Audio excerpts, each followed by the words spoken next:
Morning students. In the last class we discussed the certain questions on the two topics atomic radii and ionic radii. So the next topic of periodicity in properties, ionization enthalpy. So what do you mean by the ionization enthalpy? So here enthalpy is a term we are commonly used in the thermodynamics. This is related to the how much amount of energy change takes place during a process. That is, we can express in terms of enthalpy. Ionization, that means during the ionization how much amount of energy is exchanges. What do you mean by the ionization?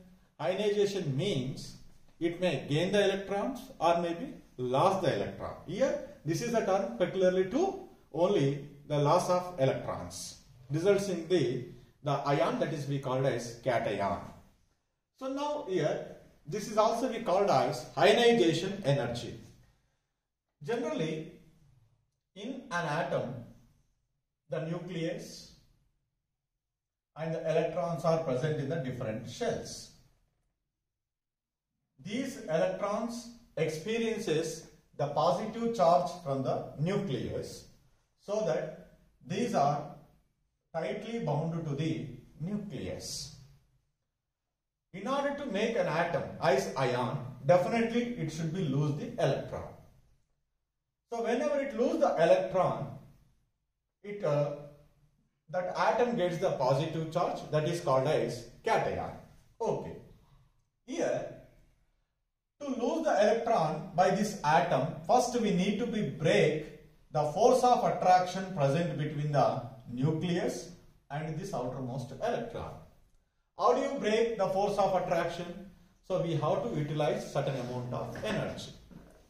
So with the help of that energy, we need to break the attraction present between the nucleus and the electron. Then this loss of electron takes place, which results into a cation. Whatever the energy we are utilizing to break the force of attraction present between the nucleus and the electron is called as ionization enthalpy or ionization energy. Generally, it is defined as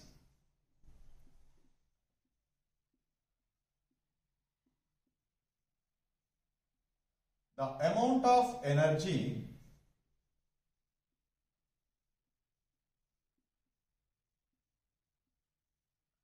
required to remove an electron from an isolated neutral gaseous atom. It is called as ionization enthalpy or ionization energy. The amount of energy required to remove an electron from the isolated neutral gaseous atom. That is called ionization enthalpy. Normally we written as I dot E, or in some of the textbooks they might be mentioned IP. So in most of the textbooks nowadays they are commonly using I dot E, ionization enthalpy. For example, X is a neutral atom which exists in gaseous state. Now here, from this neutral isolated gaseous atom, if you remove one electron, then it get X plus gas plus electron. To remove the electron from the neutral isolated X gaseous atom, certain amount of energy utilized, that is we can express in thermodynamically delta H1. This is change in enthalpy. How much amount of energy is there? That is plus IE1. This amount of energy will be utilized. That is called IE1, where IE1 is called first ionization enthalpy. First ionization enthalpy. That means whatever the energy is utilized to remove the first electron from the neutral isolated gaseous atom, that is called first ionization enthalpy. So whatever this resulting cation is formed in the first state, from that one I would like to remove one more electron. Then we get what is the charge? +2 gas plus electron. Here in both the cases the same amount of energy is not utilized. Definitely it should be different from the first to the second. So it is called IE2, where IE2 is called as second ionization enthalpy. Second ionization enthalpy. So like that, so the amount of energy utilized to remove the second electron from the resulting cation is called as second ionization enthalpy. So in both the cases, okay, the energy will be utilized, that is clearly indicates. That's why ionization enthalpy values are always positive. And these ionization enthalpy values expressed are measured in terms of kilojoule per mole. Whatever the energy we are written from +200 or 300, that is kilojoule per mole. Kilojoule per mole. Like that we write. What do you mean by that kilojoule per mole? Here, generally this equation, 1x gas, losing 1 electron, that's x plus gas. In terms of a chemical equation, what you write? This is 1 mole of X. From the 1 mole of X, how many electrons you can remove? 1 mole of electrons. So to remove the 1 mole of electrons, how much amount of energy is required? So that is we called as first ionization enthalpy in kilojoule per mole. So like that, per mole, that means to remove the 1 mole of electrons from 1 mole of gaseous atoms. So that's why we write kilojoule per mole. So simply ionization enthalpy values are always positive. Those values are expressed in which one? Kilojoule per mole. And what are the factors influencing this ionization enthalpy? That is now we have to discuss. So the following factors are influencing the ionization enthalpy. One is size of the atom, charge on the nucleus, shielding or screening effect, penetration effect, electronic arrangement. So these are the 5 factors which are influencing the ionization enthalpy. So let us first discuss how the size of the atom influences the ionization enthalpy. So you know very well, generally as the size of the atom increases, the effective nuclear charge on the outermost electrons decreases.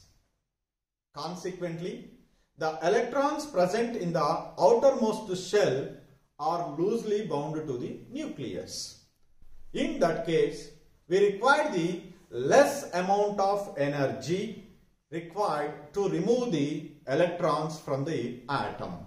That means, as the size of the atom increases, the electrons are loosely bound to the nucleus, the amount of energy decreases. They are required to remove an electron. That means ionization enthalpy values are decreases. That's why we say simply, as the size of the atom increases, ionization enthalpy values are decreases. So size is always inversely proportional to ionization enthalpy. Then go to the second factor, that is charge on the nucleus. When the charge on the nucleus increases, the effective nuclear charge on the outermost electrons increases. Consequently, the electrons are strongly bound to the nucleus. In such case, we require the large amount of energy to remove an electron from the atom. So that means the ionization enthalpy values are very high. That means as the charge on the nucleus is increases, the ionization enthalpy values are also increases. Suppose if two atoms are there, among the two atoms, the first atom, okay, the effective nuclear charge on the outermost electrons is less as compared to the second atom. So where I require the more amount of energy to remove electron? In the second. Why? Because in the second, effective nuclear charge is more. That's why the electrons are strongly bound to the nucleus. It is not easy to remove an electron, so with less amount of energy. That's why the charge on the nucleus is increases, the ionization enthalpy values are also increases. Then comes to the third factor, that is shielding or screening effect. I clearly explain what is shielding or screening effect in the energy level diagram of different subshells in multi-electron atoms. Once again I will explain here. Generally, in an atom, the electrons are present in the different shells. So, the electrons are present in the different shells means the last shell we called as outermost shell, and the rest of that are inner shells. And the electrons present in the inner shell are called inner shell electrons. These are called outermost shell electrons. Now, whatever the electrons present in an atom in different shells does not experiences the same amount of positive charge from the nucleus. The electrons present in the outermost shell or experiences the positive charge from the nucleus is different from the electrons which are present in the inner shells. Why? Because whatever the electrons present in the inner shell, they are screening or shielding the positive charge of the nucleus on the outermost electrons. They are, act as a barriers. That's why the outermost shell electrons does not experiences the positive charge as we are expected. That means these are shielded or screened from the inner shell electrons. The outermost shell electrons are shielded or screened from the nucleus by the inner shell electrons. That effect is called as shielding effect or screening effect. Okay. So now, as the number of inner shell electrons are increases, so the shielding effect is also will be more. So that the outermost electrons are experiences the less amount of the positive charge from the nucleus. So that's why these electrons are loosely bound to the nucleus.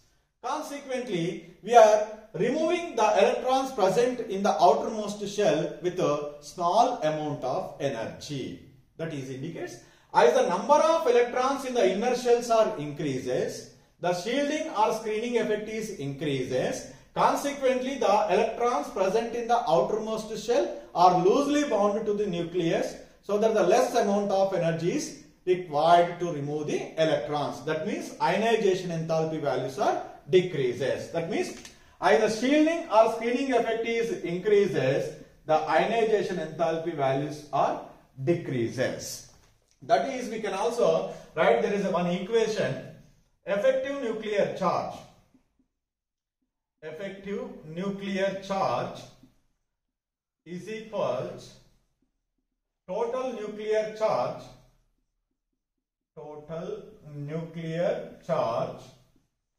minus screening constant.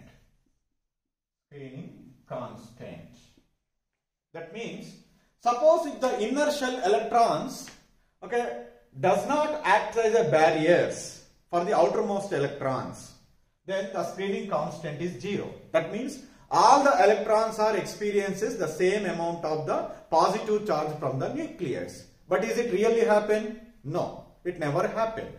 The positive charge experienced by the inner shell electrons is different from outermost electrons. How much it is different? That is screening cost can be said. If the electrons present in the inner shells are more, the screening constant is more. When this screening constant is more, we get the less effective nuclear charge. So when the effective nuclear charge is less on the outermost electrons, they are loosely bound to the nucleus. So that's why less amount of energy is required to remove the electron. That's why the ionization enthalpy values is less.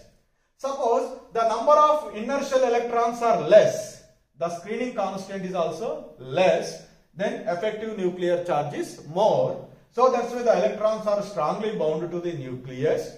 So in that case, we require the more amount of energy. That means as the number of electrons in the inner shells are increases, screening constant increases, effective nuclear charge decreases.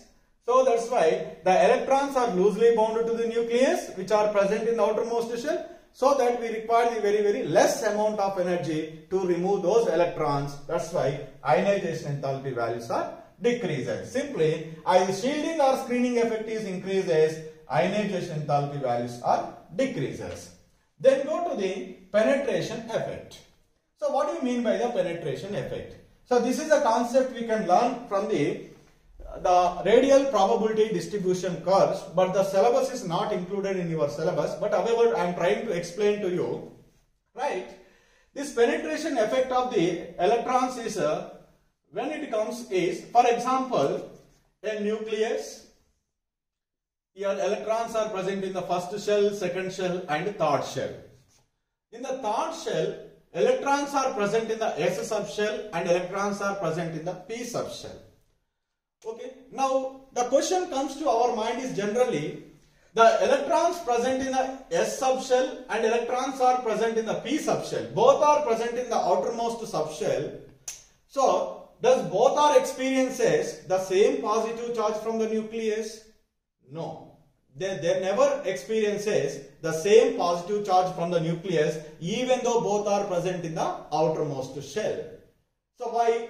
Because among the S and P subshell, the electrons present in the S subshell experiences more positive charge from the nucleus as compared to the electrons present in the P subshell. Why the electrons present in the S subshell can experience more amount of positive charge? So because of the shape is the advantage here. Because of the spherical symmetrical shape of S subshell, that can be spent more time nearer to the nucleus as compared to the P subshell, because P subshell is not spherically symmetrical. So that's why it is not very close to the nucleus. So which subshell? Always S orbitals are spending more time nearer to the nucleus as compared to the P orbitals. That's why whichever it is, okay, having a more penetration power towards the nucleus. So that is always definitely strongly bound to the nucleus. So that's why among the S and P, the S orbital is having the more penetrating power toward the nucleus compared to the P. That's why the electrons present in the S orbital are strongly bound to the nucleus as compared to the electron present in the P subshell, even though both are belongs to the same shell. So that's why this where we require the more amount of energy to remove the electron, definitely the S subshell. That's why. So here the less amount of energy, here more amount of energy. Suppose P and D is there. Among the P and D, the P orbitals are having the more penetrating power than D subshell. That's why the electrons present in the P orbital are strongly bound to the nucleus as compared to the D subshell. Among the D and F, so the D orbital electrons are strongly bound to the nucleus as compared to the F orbital. That's why in a given shell, whatever the electrons are present in a different subshell, they do not experience the same amount of the positive charge from the nucleus. So now which electrons are experiences more positive charge from the nucleus? Whichever the subshell is having the more penetrating power toward the nucleus. Which subshell is having the more penetrating power among the S, P, D and F? S subshell is having the more penetrating power, okay, as compared to the P, D and F. That's why the amount of energy is required to remove an electron from the S subshell is more than that of P, D and F in a given shell. That's why in the case of that S electrons, the ionization enthalpy values are high. So what is the penetrating power order is simply a S subshell subshell is having the more penetrating power than P, than D, than that of F. So that's why to remove an electron from the S subshell, I require the more amount of energy. To remove an electron from the S subshell, the energy is required very less in a given shell. That's why the penetration power is increases. Then ionization enthalpy values are also increases in a given shell. And last factor which influencing the electronic, that is ionization enthalpy, is electronic arrangement. What do you mean by this electronic arrangement? Arrangement of electrons in the different orbitals. So we get a configuration that is we call electronic configuration.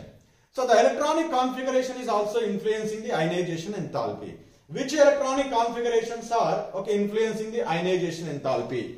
The stable electronic configurations, which are stable electronic configurations, always influence the ionization enthalpy. What are the stable electronic configuration? You know very well.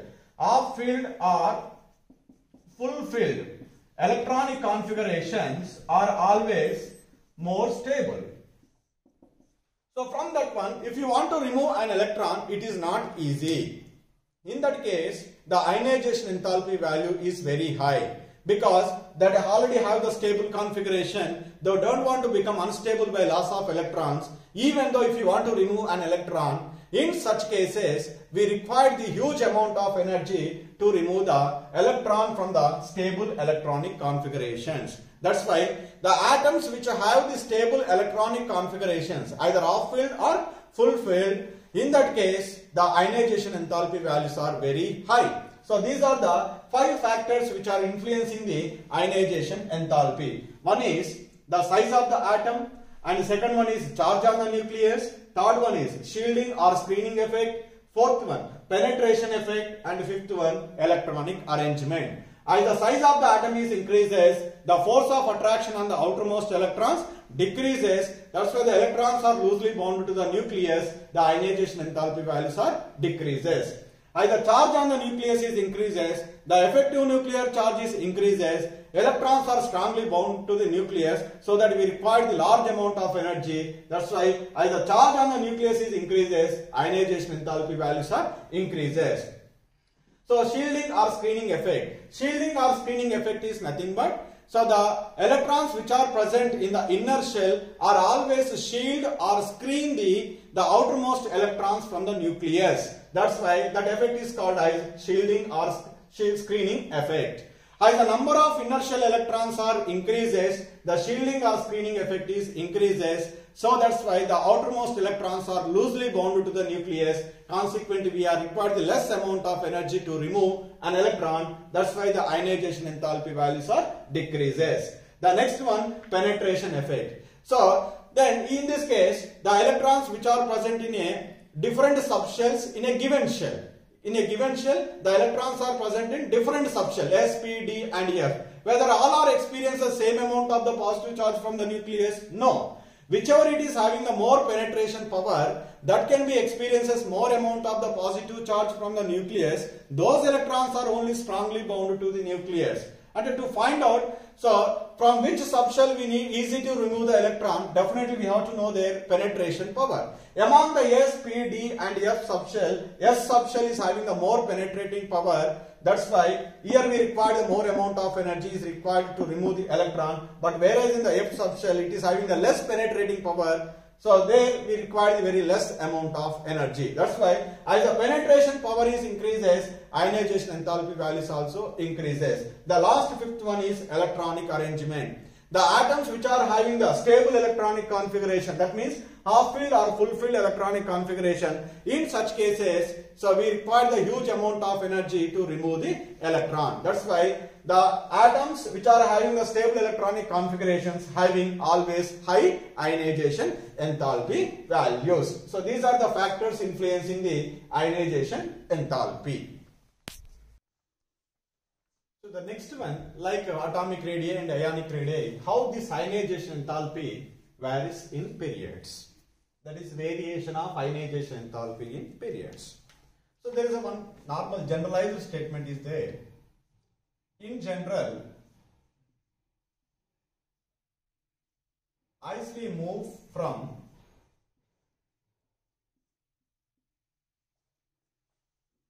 left to right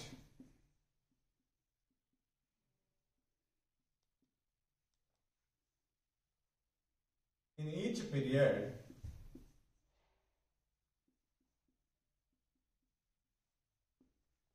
ionization enthalpy values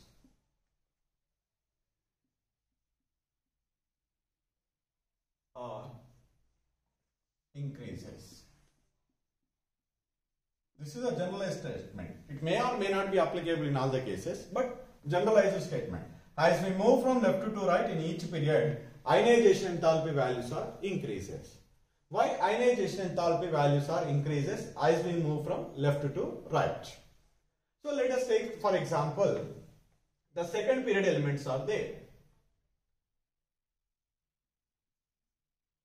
Second period. What are the second period elements? For example, let us take lithium, beryllium. Let us take lithium to beryllium. After beryllium, okay, let you write all the elements: boron, carbon, nitrogen, oxygen, fluorine.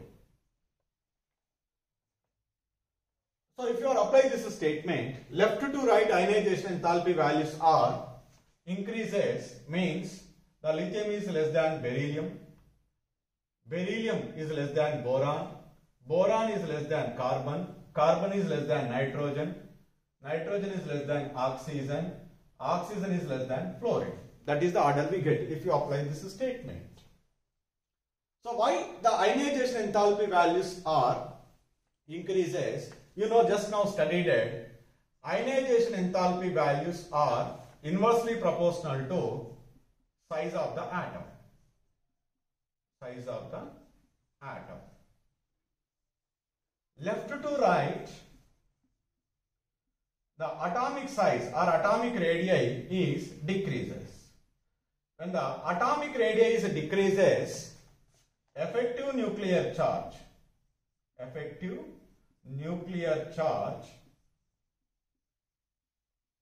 what happens?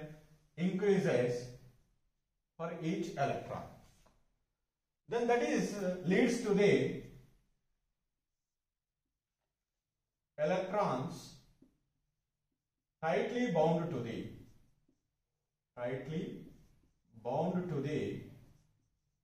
nucleus.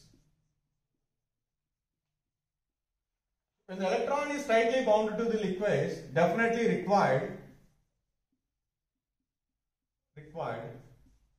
large amount of energy to remove the electron. Large amount of energy to remove electron.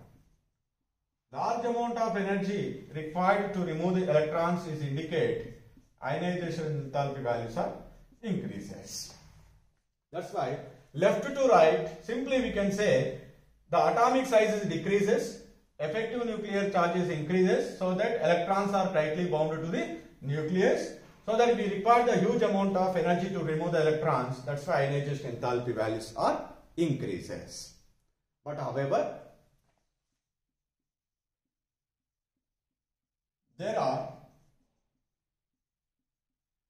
certain irregularities noticed. What are the irregularities? What do you mean by that? That means whatever we written this order, it is not correct in the case of all the elements present in the second period. When we see this, the beryllium is greater than boron, nitrogen is greater than oxygen. Generally, if you normally apply the statement, beryllium is less than boron, because left to right, the ionization enthalpy values are increases. Boron is said to be having the high ionization enthalpy than beryllium. Oxygen is said to be having the high ionization enthalpy than which one? Nitrogen. That is if you are applying this statement. But actually, what is there in reality? Beryllium is greater than boron, nitrogen is greater than oxygen in terms of ionization enthalpy. The reason is simply in the case of beryllium and boron, the beryllium electronic configuration is 1s2, 2s2, whereas the boron configuration is 1s2, 2s2, 2p1. In both the cases, the outermost shell is the same, second shell, but beryllium is said to be the stable configuration, and here it is not said to be the stable configuration. It is not stable. It is a stable configuration. And the other factor is, if you want to remove an electron, so here the electron is from p orbital, here the electron from is s orbital. So among the s and p orbital, which is having a more penetrating power? So the s orbital is having the more penetrating power. That's why the electron present in the s subshell is tightly bound to the nucleus as compared to the electron present in the p subshell. That's why where we require the huge amount of energy in the case of beryllium.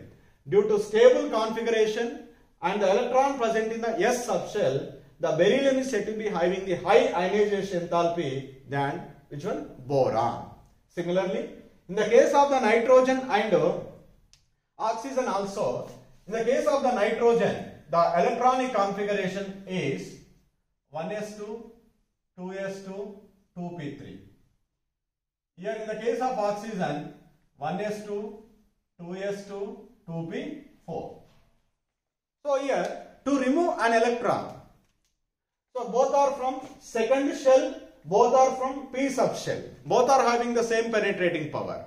But here, when we observe the electronic arrangement, in the case of a nitrogen atom, the stable electronic configuration is there. Stable electronic configuration, that is off field. Off field stable electronic configuration is there. Just now I given the statement, the atoms which are having the stable electronic configurations, in that case definitely the ionization enthalpy values are very high. That's why the nitrogen is having the high ionization enthalpy value than which one? Oxygen. So these are the two irregularities are noticed in which one? Second period. But in the rest of the cases, we are following left to right, the ionization enthalpy values are increases. So only in the case of beryllium and boron it is reverse. Beryllium is greater than boron instead of beryllium is less than boron. The reason is beryllium is having the stable electronic configuration, and moreover we are removing the electron from the s orbital, where we are removing the electron from the p orbital. That's why here we require the more amount of energy because of the penetration power and stable electronic configuration. Whereas in the case of the nitrogen and oxygen, so in both the cases, even though we are removing the electron from the same subshell pp, but the nitrogen is having the off-field stable electronic configuration. Whichever the atoms are having the stable electronic configuration, definitely they are said to be having the high ionization enthalpy values. That's why nitrogen is greater than which one? Oxygen. Instead of nitrogen is less than oxygen. So that's why general statement is, as we move from left to right, in each period the ionization enthalpy values are increases due to decrease in size of the atom. But however, there are certain irregularities are there, that is due to the stable electronic arrangement.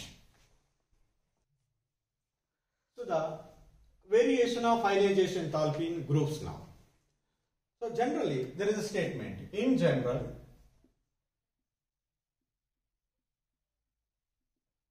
as we go down the group,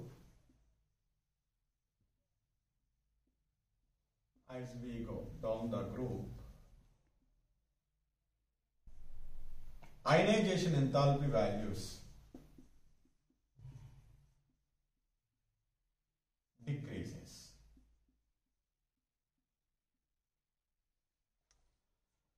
So why the ionization enthalpy values are decreases as we go down the group? So as we go down the group, what are the changes we can observe? Generally, as we go down the group, effective nuclear charge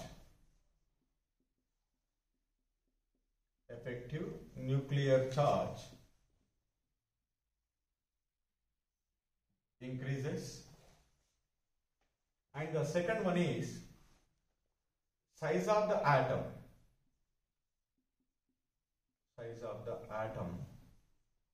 increases, and screening